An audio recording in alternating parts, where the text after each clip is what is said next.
Want to start coding in college but don't know where to begin? So in this video, I will introduce you about coding, what is the importance of coding, how to start a coding if you are a beginner, and what are the different technologies that we can explore in the college, what are the different programming languages, what is DSA, how to pick a programming language for a DSA, and all the things.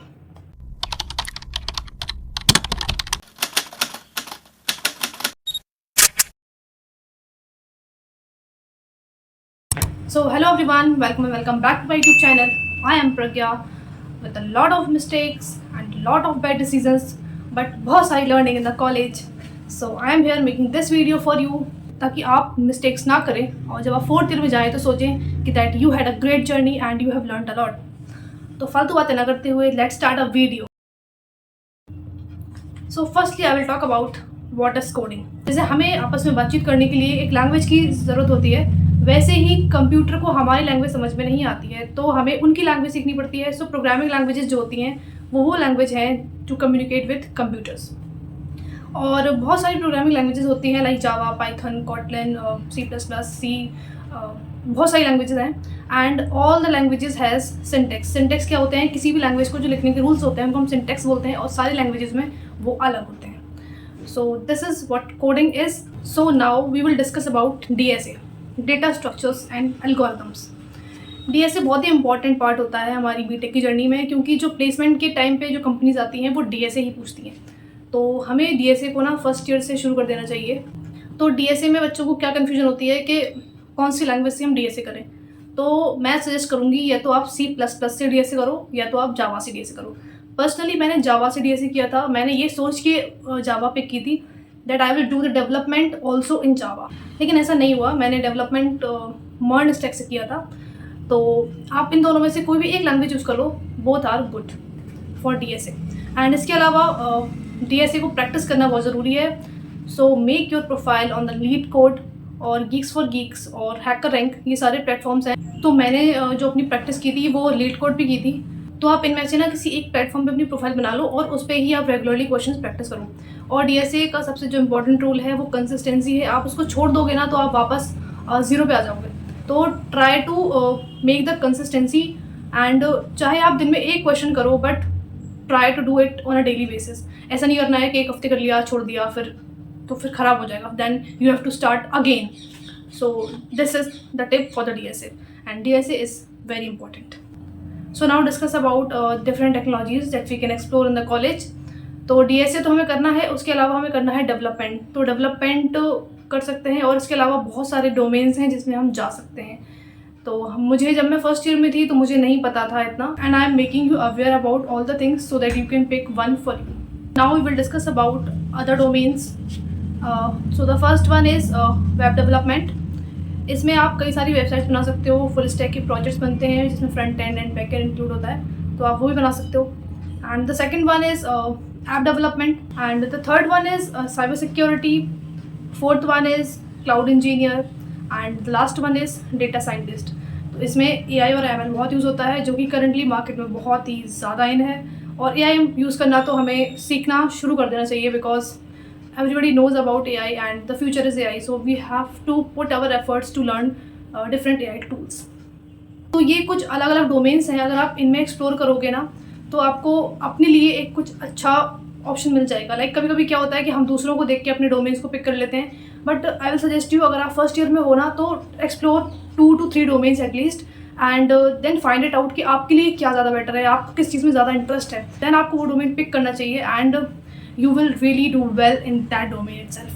तो अभी तो हमने बात कर ली different domains की. अब मैं discuss करूँगी कि इन डोमेन्स को हमें कैसे सीखना है, कौन कौन सी टेक्नोलॉजीज़ या कौन कौन सी लैंग्वेजेस हमें सीखनी पड़ेगी इन अलग अलग डोमेन्स के लिए. So let's start sequentially. तो सबसे पहले बात कर लेते हैं ऐप डेवलपमेंट की. तो ऐप डेवलपमेंट अगर हमें करना है तो हमें क्या सीखना पड़ेगा. So there are 2 languages. First one you have to start with Java and the second one is Kotlin.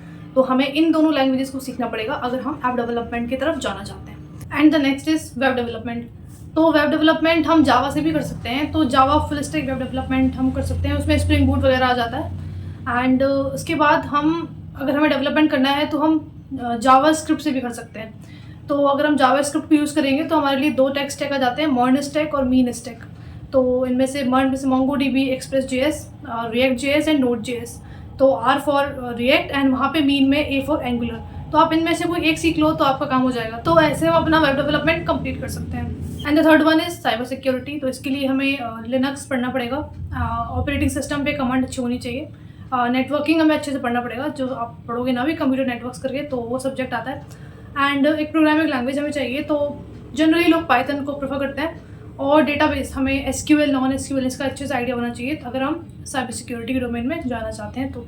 And the next one is cloud. अगर हमें क्लाउड इंजीनियर बनना है तो उसके लिए हमें कोई क्लाउड प्रोवाइडर पकड़ना पड़ेगा। तो उसके लिए हम Azure या फिर गूगल क्लाउड या फिर AWS, इनमें से कोई एक प्रोवाइडर दे सकते हैं। एंड इसमें भी हमें लिनक्स अच्छे से करना पड़ेगा, नेटवर्किंग अच्छे से करनी पड़ेगी, एंड हमें कोई एक लैंग्वेज आनी चाहिए।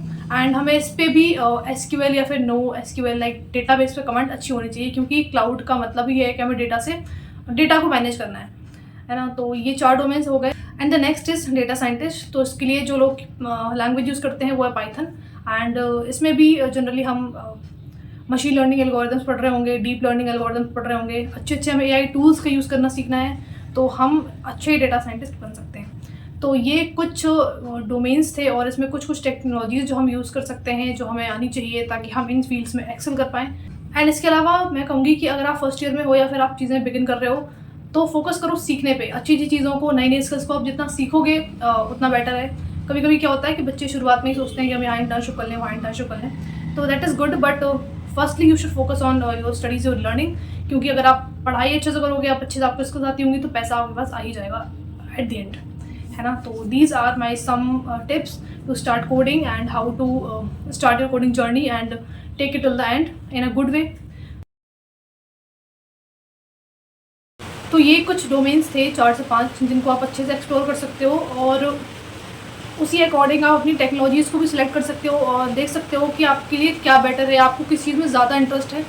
तो अपनी लैंग्वेजेस जो आपको सीखनी है और जो भी डोमेन्स आपको चूज़ करना है, तो आप उसको अकॉर्डिंगली देख लो, क्योंकि मैंने आपको हर चीज़ बता दी है कि कौन से डोमेन के लिए कौन सी लैंग्वेज यूज़ होती है। तो you should figure it out by your self कि आपको क्या करना है या फिर आपको किस चीज़ में इंटरेस्ट है। And apart from this code editor, आपको कौन सा कोड एडिटर यूज़ करना है, क्योंकि आप लैंग्वेज सीखोगे तो you have to use one code editor. So I will suggest VS code is the best one. VS code पे सारी प्रोग्रामिंग लैंग्वेजेस अच्छे से काम करती हैं। और अगर आप जावा कर रहे हो तो आई विल सजेस्ट यूज़ IntelliJ। वो काफ़ी सूटेबल एक कोड एडिटर है अगर आप जावा कर रहे हो तो। रेस्ट हर चीज़ के लिए आप VS कोड यूज़ कर सकते हो। मैंने पर्सनली दोनों ही यूज़ करे हैं, तो दोनों ही बहुत अच्छे हैं।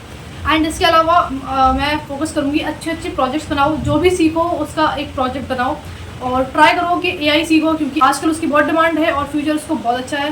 तो try to include at least 1 project of AI in resume. अगर आपके रिज्यूमे में कम से कम एक AI का प्रोजेक्ट होगा जो कि AI टूल्स वगैरह को यूज़ करके बना होगा, then it would uplift your resume. So focus on learning AI tools and use them and just show in your resume. So it will help you to shortlisted in good companies. And apart from this, अगर आप कोई projects भी बना रहे हो ना, तो उसमें AI की हेल्प लेना शुरू करो। अगर वो आप अभी से आदत डालोगे, then it will help you in the future.